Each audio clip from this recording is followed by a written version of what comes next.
igual, uniendo un poco con su última frase, ¿cuál es el papel o qué opinión tiene usted del papel de la mujer dentro de la Iglesia, el que tiene actualmente y el que podría tener, o el que en cierta manera se le niega a tener? Y en segundo lugar, está así un poquito más incómoda, ¿qué opina usted de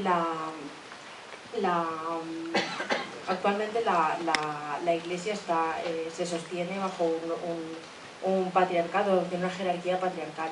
¿Qué opina usted que esta jerarquía patriarcal quiera imponer a las mujeres o quiera restringir los derechos de las mujeres, por ejemplo, con lo que ha pasado actualmente con el tema del aborto?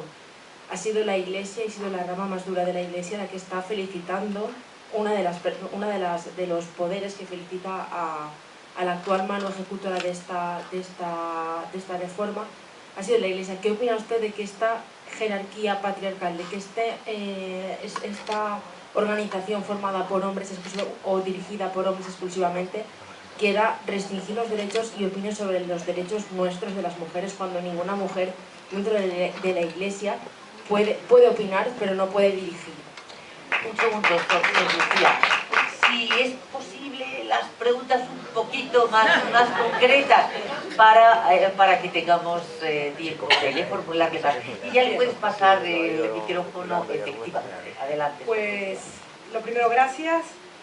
Lo segundo, yo creo que restringir el papel de la mujer en la Iglesia al tema de la ordenación del sacerdocio, a mí me parece empobrecer mucho el papel de la mujer dentro de la Iglesia.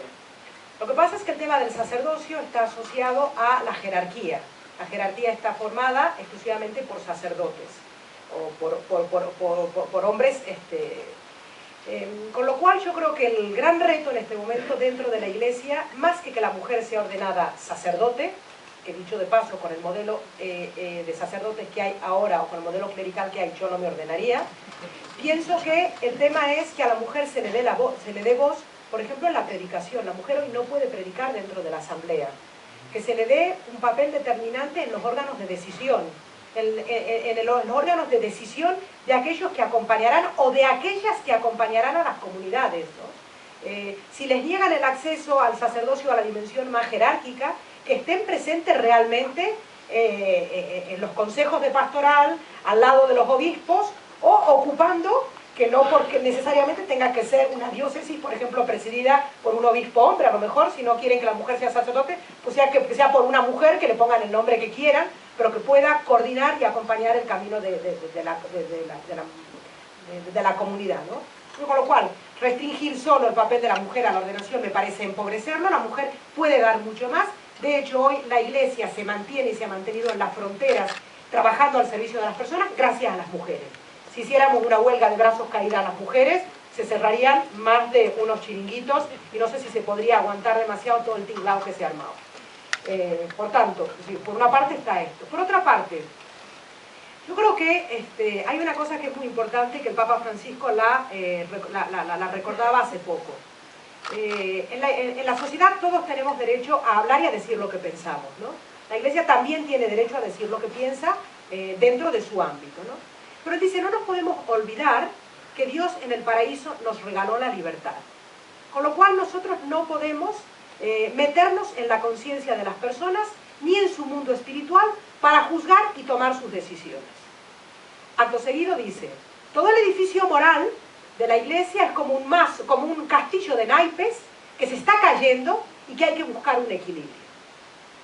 Dicho esto, cuando Gallardón se mete en todo este berenjenal que no tenía por qué haberse metido, yo creo que, y sale el secretario de la conferencia episcopal, no porque él lo diga, sino como portavoz del que era hasta entonces, del equipo que había entonces, dice, todos los que participen en un aborto y las mujeres que aborten están automáticamente excomulgados. Este discurso de excomunión, de condena, no tiene nada que ver con el Evangelio. Una cosa es que, y yo lo digo, y lo digo claramente, yo personalmente estoy a favor de la vida siempre, pero nunca condenaré a una mujer que tome la decisión de abortar. Es más, acompañaré a la mujer buscando todos los medios para que esta mujer sea libre para tenerlo, para tomar la decisión que ella quiera. Lo que no podemos hacer nunca es condenar a nadie. Y repito, estoy a favor de la vida siempre, Pero yo pienso que cuando un gobierno legisla, tiene que garantizar una ética de mínimos. Y nadie, ni ninguna institución, puede intentar imponer a la sociedad civil una ética de máximos que a lo mejor puede ser propia para los que han decidido militar o seguir en esta línea. Con lo cual yo creo que la Iglesia puede decir lo que piensa, no le es lícito presionar, ni le es lícito tampoco salir a la calle a priori condenando e imponiendo yugos pesados a la gente y a la mujer, defendiendo, por ejemplo, la familia, pero olvidándonos de los derechos del hombre, de la mujer y de los niños. O sea, esta contundencia y esta presencia tan fuerte en estos temas morales y relacionados con todo el tema de la moral sexual, me gustaría que la Iglesia tuviera una presencia tan fuerte como la ha tenido en esto, que la tuviera en tema de la denuncia de la injusticia que estamos viviendo.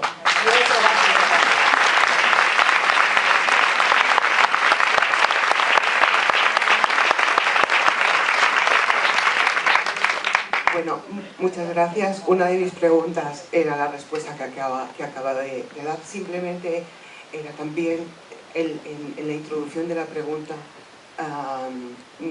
decir las palabras de Jesús. Cuando Jesús nos cuenta el Evangelio que cuando una mujer adúltera iba a ser lapidada, a los hombres que querían lapidar a esta mujer les dijo: quien esté libre de pecado que tire la primera piedra.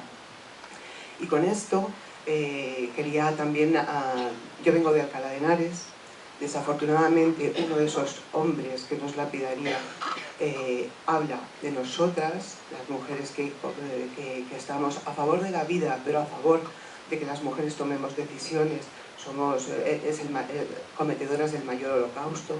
Y además también la pregunta, bueno, el tema que ustedes han estado hablando de la homosexualidad también es uno de los que están en el corifeo hablando de las decisiones y creo que además han nombrado al obispo sin dar su nombre. Quería que nos incidiera un poco más y además me gustaría invitarla a Alcalá de Henares para que otra voz desde Alcalá se oyera, otra voz de la Iglesia distinta y cercana tuviera eco. Muchas gracias.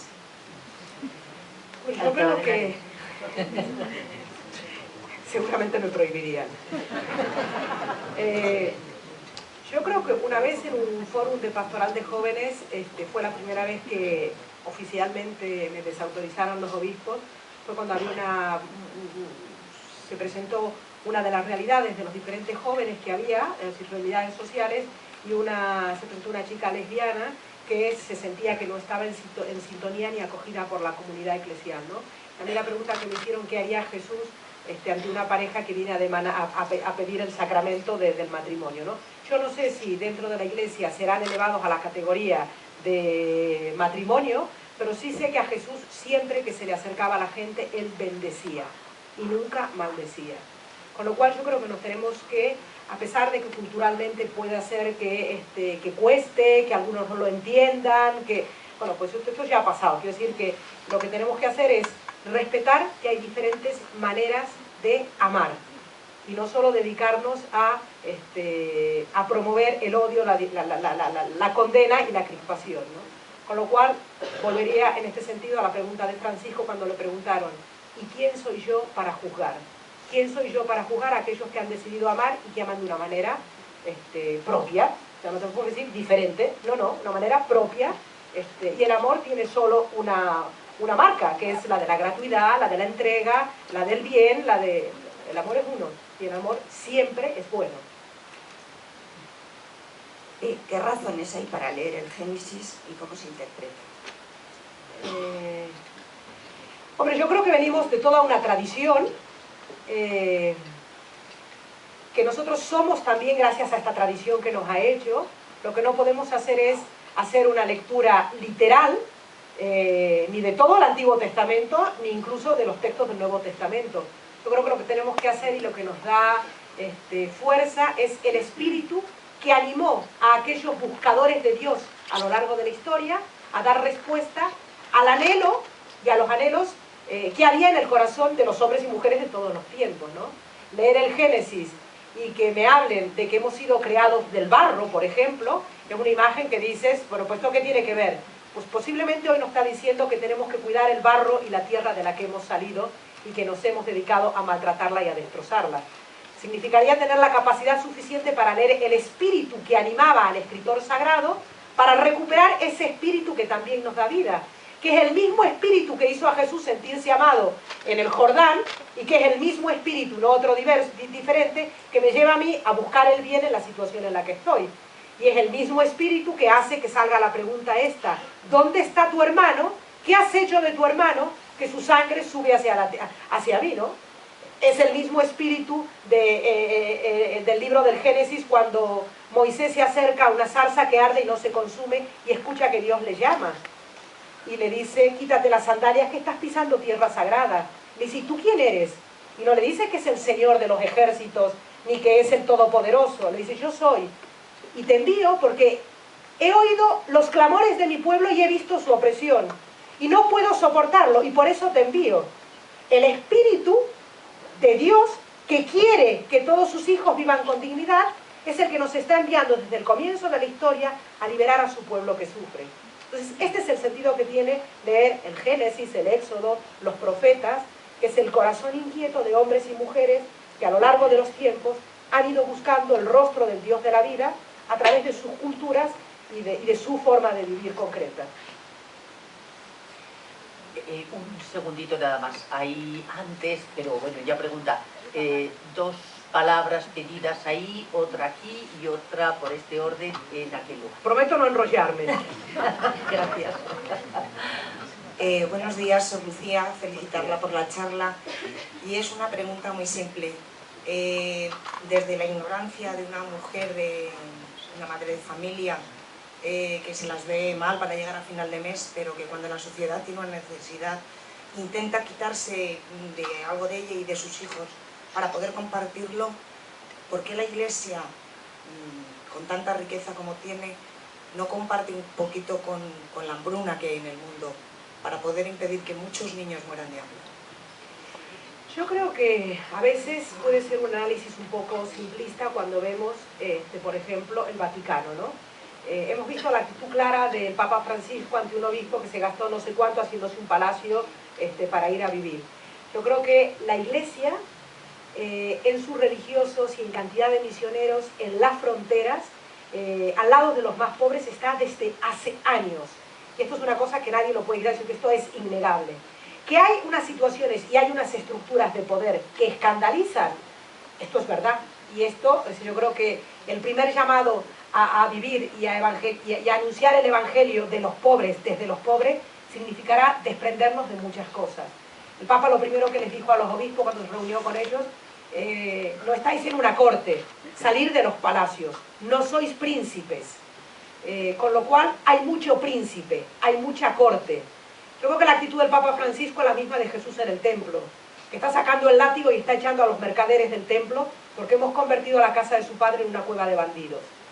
Con lo cual yo creo que hay mucho bandido, pero hay mucha gente que se ha dejado la piel y se está dejando la piel, y que son cristianos y que tienen tanta presencia o más presencia que aquellos que mandan o que mandaban hasta hoy y que escandalizaban con todo un sistema que no deja de ser tan ofensivo para la gente como son los sueldos del Barça o del Madrid o del que sea.